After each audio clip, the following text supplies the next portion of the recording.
The Lunaverse, Episode 7, Concert for Ponyville by Grassy Clouds, Concert by Rainbow Double Dash, Chapter 5, The Concert. Trixie knocked on the door 3 times. Fluttershy, she called. It's Trixie! How's it going? Ready for the show? There was no answer for a few moments. Trixie was about to knock again when Octavia's voice sounded from within. "One moment, Trixie. I'll look at the door." Okay. Trixie stepped back as Octavia opened it. It's Fluttershy, okay? Octavia nodded. She looked very tired but content. Yes, she is resting. Come in. Please be quiet. We should not wake her. Trixie entered the house and went into the living room, where she saw Fluttershy sleeping on the sofa. She was smiling, and as she slept, she occasionally blew a tuft of her pink mane into the air before settling on her face again. Across the room were several birds in cages and on posts, fast asleep despite the rising sun. Fluttershy's other pets were up and about, the most in the middle of their breakfast. We're all taking care not to wake Fluttershy or the birds. Night.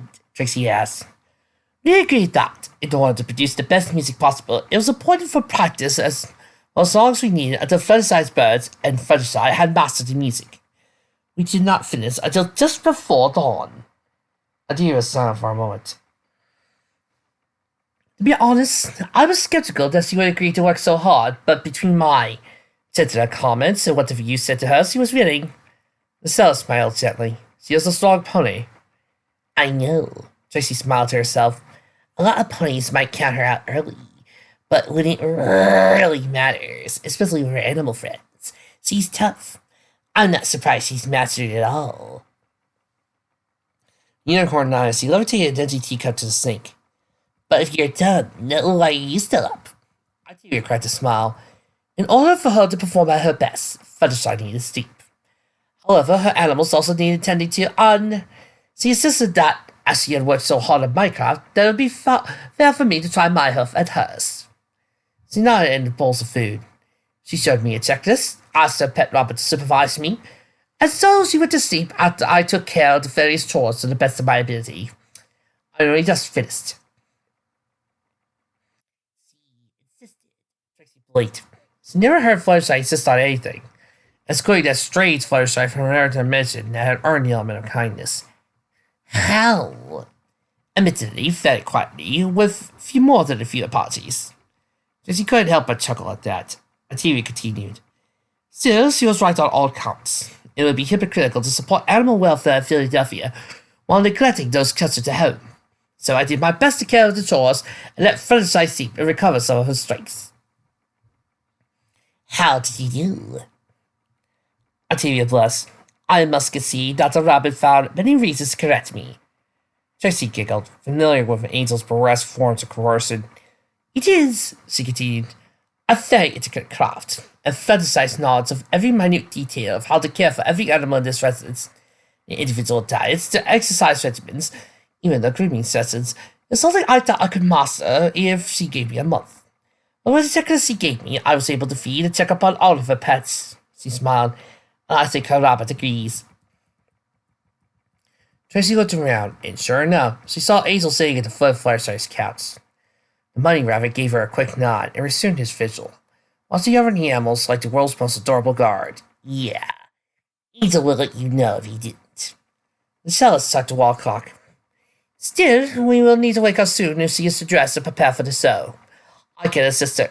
No need to dress, said Trixie. You can head on back to the motel. I'll get her there. Octavia blinked. Surely she must wear formal attire. Nope. Trixie shook her head. You're the musician. You focus on the music. Me, I'm the showmare. I'm the pony who gets Fluttershy on stage and shows her out to the crowd. Trixie held Octavia up. You can take a nap. I've got this. I cannot sleep now, said Octavia. The concert is in an hour. Then at least get a donut or something. Octavia opened her mouth, and Trixie sighed. Right, diet. Well, do whatever it helps you stay awake. I promise you, I'll get Fluttershy there. In one piece, looking just right for the concert. She beamed. Hold on, I think I've earned a little trust. Octavia was silent for a few moments. Yes. Yes, you have. She rose, then bowed slightly. I'll to the concert, Luna Moon. I'll see you there. A TV lift. And Trixie turned to Fluttershy's sleepy form. Don't worry. It'll be worth it. Fluttershy cautiously eased the hoof up to the doorknob, then dropped it back. I'm scared, she whispered to Trixie. Scared? I just can't go outside now. Ponies will see me. Fluttershy gulped. I mean, just one or two nice ponies, all of them. Her mane fell over her face. Even Thunderlane.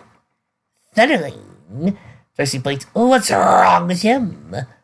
What's wrong with him? Well, Fluttershy gasped. Fluttershy squeaked as she tripped. A few of the carrots falling out of her handbasket.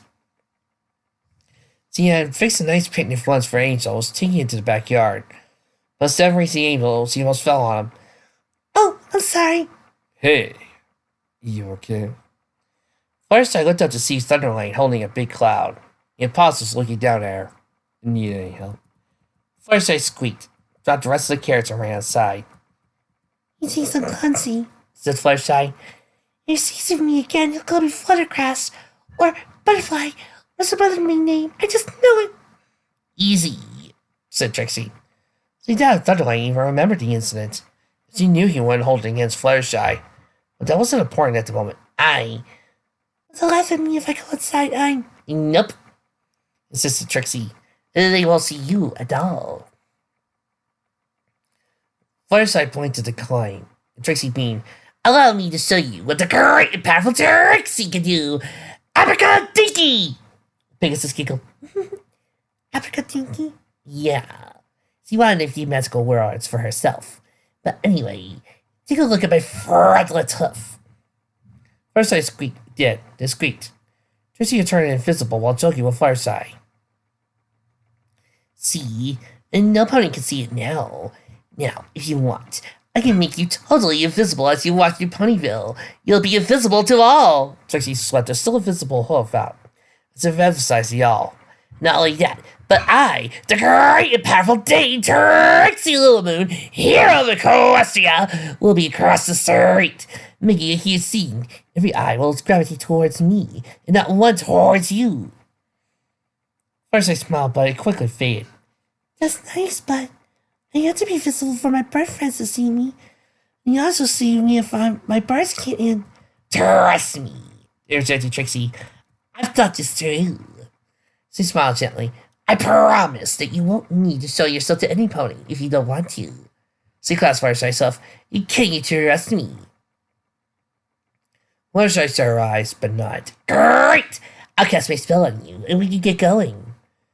There were at least 200 ponies scattered by the stage, which was decorated in a beautiful forested setting. The strands for the birds were indistinguishable from the real tree branches. The birds themselves, Trixie guessed, will pop up brightly against the greens and browns in the background. Rarity had outdone herself. The final satellites blasted around Trixie as she hopped onto the stage. The ponies who had been watching the spectacle dispersed. Some home, but most of the seats in the audience. It was already looking pretty full, with almost every seat occupied and a substantial crowd standing or flying nearby. But Trixie would take every pony she could get. The more ponies, the more donations. The more likely this thing would be a success. Ready, Fluttershy? I think so, whispered the pony. She was standing somewhere to Trixie's right, completely visible. But there's a building on stage. Is there where I should stand? The building was an enclosure, about as tall as one pony and wide enough for two. It fit the forested theme nicely, as it was constructed of a few logs and had vines and flowers sticking out of it. It looked to Trixie like an enclosure might find in a formal park. I owe Tim Taylor and his crew a few favors, but it's worth it. Yes, said Trixie. Right there, see? First I moved to the stand, at which point Trixie dismissed the invisibility. Pegasus looked around and smiled. Nobody can see me in here, she said. Indeed, it was only open on one side, and that side looked further back at the stage. The birds, who were flying in now setting up the stands, could see her, but no ponies could. Trixie, this is perfect. And then the Pegasus was hugging her, and Trixie blinked before returning the hug. I'll put the invisibility spell back on when it's time to go. Now, show Ponyville why we should all care for our little furry friends. Okay. Fluttershy beamed as he nodded. I will. I'll make them love all the animals in Equestria, even the skunks. That'd be quite a feat, Trixie acknowledged as she trotted to the audience. Well, if any pony could pull it off, she was certain Fluttershy could. Hey! Lara ran over, Carrot Top right behind her. How's everything going? It'll be a great show, Trixie beamed. Sort of won't have anything to complain about. Are you sure? Asked Carrot Top, her voice spoke uneasiness. There isn't a lot of ponies, Trixie. Fluttershy's never performed for more than 4. I'm taking care of everything, don't worry. I paid attention this time. It's going to be great! Lara nodded. Yeah, Carrot Top. Let's have a little faith in Trixie now. Besides, what's the worst that could happen? Trixie paused. Oh, well... Trixie! The unicorn turned to see Pokey trying out to her. While you were paying attention to the concert, Corona took over Equestria and blew up Canterlot. What? Managed Trixie. Also, an Ursus destroying half the east half of the town. Philomela's destroying the west half. Pale Spray to eat all our food, and Scootaloo drunk the entire town's supply of coffee. The nobles stopped by, but they just stuck their tongues out and said, neater, neater, neater, and left without helping us. Pokey frowned. Also, you're engaged to Blue Blood for some reason. Trixie could only stare. I'm going home. She announced at last. I can't deal with this. Good idea. There's somebody there called Antithesis who says he wants to see you. Looks kind of angry, too. The other 2 bears stared at her. What? You asked for the worst thing that could happen, said Trixie. And now I know never to do that again, said Lyra. Trixie grinned and jokingly said to Lyra, I'm just kidding. Come on. This is gonna be great! Let's get seats. Who's serving them again? You, I think, said Carrot Top. Yeah, you said you do it 2 days ago, said Lyra. Trixie paused. Oh, well then, so the fabulous seats that I reserved for us and did not forget about. I don't think these count as seats, grumbled Lyra, but it was good nature. The steps of Super Cute Corner, which were across from the stage anyway, were at least reasonably comfortable. Shh, said Carrot Top. A few other ponies back there with them was notably Octavia, who shut her eyes but had her ears eternally perked in the direction of the stage. As Mayor Scrolls introduced the event, Trixie leaned over to her. You're awake, right? Octavia opened one eye and glared at Trixie. Selmer grinned and scooted away. Just checking. Where's Salttooth? Asked Carrot Top. She's not here already?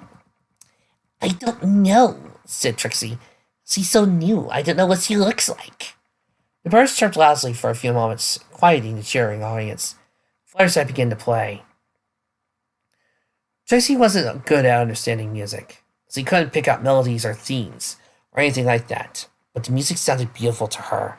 She couldn't help but smile. This is good, she thought. No, this is great! Even though she didn't get the music, she could still love what she heard, and what she heard was indeed lovely. The birds were singing wonderfully, with little trills in just the right spots that seemed to make everything faster. With so many different pitches that the music felt immensely fuel and deep, like she was being swept along in some sort of ocean. She could just let it wash over her and fill her head with amazing sounds. Some of the birds began to blast shorter, sharper chirps. It sounded almost like a dog. Trixie grinned as it imitated barking, yipping, and all other sounds a loyal, joyous pup gave to its owner. It imitated the meow of a cat, and the yoink of a pig, somehow making it seem inquisitive and excited, instead of messy and smelly. Many more animals. Meanwhile, other birds played melodies and harmonies, carrying the animal sounds along, folding them in, so at every utterance of a happy pet was a small bit of music in itself. Eventually, the birds making the animal sounds returned to the main themes, adding their voices to give the melodies and the harmonies just a little more depth and width. The fastest birds sang rapid streams of trills to higher pitches, giving the music a fast, vivacious feel. You know, one of these days, I really gotta ask Grass and Clouds if they have a degree in musical theory or something. Jessie was reminded of Winona, who was seen chasing Apple Bloom and Scootaloo in an endless circle one hot summer afternoon. The other birds produced slower, steadier, and stately bass notes, filling in for the rhythm for the piece. Still others filled out the middle, It was almost symphonic in range, and Trixie marveled at the ability of Fluttershy to get that kind of sound out of 24 birds. As he looked at Lyra and Octavia, as he saw they to be into a world of their own, he sat completely silently, almost breathing in time with the music. Every now and then, when something happened in the music, it sounded brighter, somehow, or faster, or somehow more full. They would both smile slightly, as if some joke only they understood. Trixie knew she didn't have mastery on that level, nor did most of the audience, but they didn't need to. The music was so good it could be enjoyed by everyone. She looked at Carrot Top. She saw something else. Mira was staring at the enclosure, smiling to herself and nodding her head whenever Fluttershy elicited a particularly strong, complicated response from the birds. She's been helping Fluttershy get to this point for a while, Trixie thought. This must feel like a huge milestone for her. No wonder Carrot Top's happy. She then thought, and I helped. Fluttershy's putting on a great concert for a cause he really cares about. Carrot Top's efforts and Fluttershy are paying off. Larry and Octavia, who have crazy high standards for music, are able to enjoy this, not to mention the rest of the audience. I helped make it possible. I got it right. The concert lasted for an hour, though it felt like 30 seconds. When it was done, Trixie was one of the first to get our host's approval. Bravo! Bravo! Corrected Octavia. Her eyes had opened smoothly at the end of the concert. She was our host right alongside Trixie. She was applauding too. Magnificent! She called. Sublime! Yeah! Roared Lyra. Go Fluttershy! Carrot Top stopped her host and cheered alongside them. It took several minutes for the applause to subside. Afterwards, Trixie hurried to the stage and helped Fluttershy sneak away under cover of invisibility. Wonderful, she whispered. Fluttershy, you're amazing. Fluttershy's response was a soft but happy squeak. Baroness Salto took the stage next. Trixie blinked a few times when she saw her. She was an earth pony with a soft white coat, a pink mane, and a blue jay as her cutie mark. It had a long scar across her right eye. It was faded, almost blending in with her coat. It took a moment for Trixie to look away. I wonder what happened to her. Thank you, Fluttershy, for that gorgeous performance, said Saltuff. The crowd applauded again. Now, as to business. When I was a young foal living a carefree life in the province of South Everfree, I did some foolish things, she said. Her voice was soft and clear, reminding Trixie of a kindly old teacher. I had a few friends with whom I had several adventures, some more foolish than others. One night I went out with them to explore the Everfree. I found myself lost in the dark and mysterious forest, she gestured at it. No matter how hard I tried to get out, I only found myself more lost. I had no food nor water. Night fell and grew very cold. And then, when I thought things couldn't get any worse, I ran into a timberwolf. She thought for a moment I would have died, but my dog Sunshine had been tracking me when I didn't come home that night. She caught up to me just in time and attacked the wolf and scared it away. Instead of being killed, I was only injured. Thanks to doctors, they were able to heal me of almost all damage, with one exception. She gestured her eye. Thanks to Sunshine, my most faithful companion and one of my best friends, I survived. I owe my life to her.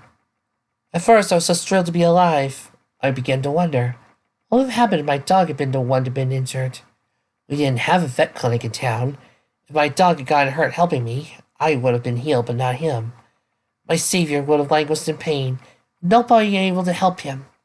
This seemed wrong to me. She paused. In fact, I knew that was wrong. Since then, she continued, I've made it my mission to ensure that animals across Equestria would have access to veterinary care. When a dog breaks a leg, or a bird fractures a wing, or a kitten gets sick, there should always be somewhere to get a kind, caring pony can make them better. She nodded. Since then, I have led drives up to 6 large veterinary clinics in all major metropolitan areas, with many more animals than we could care for in existing clinics. The foals in those town know that, should their pets be injured, some pony can take care of them. The older ponies with their older pets who have stayed with them through thick and thick now know that their pets can be taken care of if they fall ill. Any pony in those areas with an animal they care about, a dog to cuddle when they are sad, a cat to play with if they want to have fun, a bird who could sing, or a rabbit who could bounce or They could play in the mud. Their pets are safe. There was more applause. Now I am leading a drive to build the biggest clinic yet. It'll take up half a block of Philadelphia and we'll have the space to house 300 animals at once. The challenge is great, but I believe it is worth it. Our animals are precious. They are loyal, true, bringing joy to young and old alike. They produce fantastic art and music. You just heard for yourselves the sweetness of birdsong and improve any community they inhabit. She bowed her head. Please help me ensure that we can improve their lot as well. There was silence for a moment, and then, I pledge 10 bits! I pledge 20 bits! Diamond Tiara began hopping up and down with a fire. Daddy, help the cute animals. I pledge 500 bits, said Filthy Ritz. Then I pledge Sterling Silver. Said Starly Silver. A point whom Trixie did not like to be outdone. I pledge my piggy bank, Yelled Sleepy Belle, who hopped into a very confused looking big Macintosh with a little ceramic piggy balanced on her back. Yes, 12 bits. Sweetie bad nonsense. Rarity lowered her down.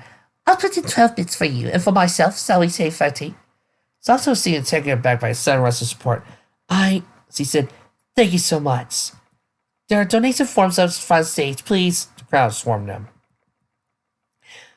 That was incredible, said Softfoot to Trixie. The crowd still filling out forms. The Baroness had moved to one side to answer questions and talk to ponies. I never had a strong response. This town might fund more of the clinic by themselves than any other village. No problem, said Trixie. As the town's representative of the Night Court, I'd like to thank you and the entire town for your generosity and for your beautiful concert. Softfoot looked around. Where's Fluttershy? She's around, said Trixie. She's kind of shy. Please convey my gratitude for her, said Hoptooth. I can tell the concert made a difference.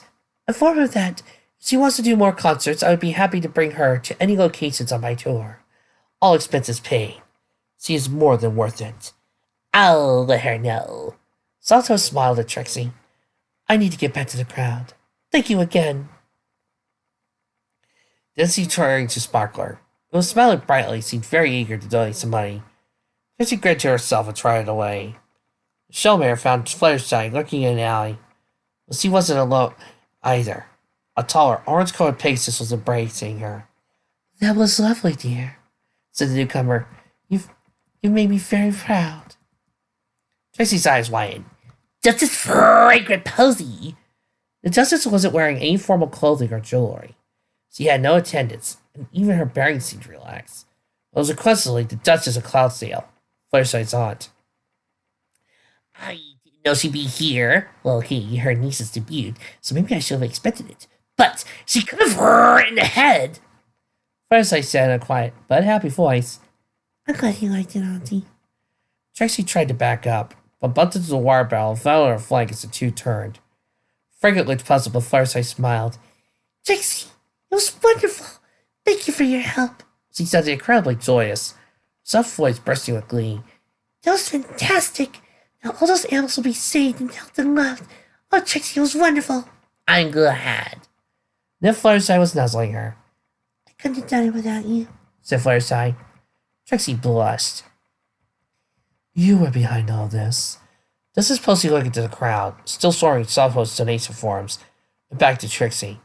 Trixie debated what to say. Does he sell on the honest, but not too braggy? Yes. Now I thank you as well. Just as Posy bowed her head, Trixie's heart almost stopped.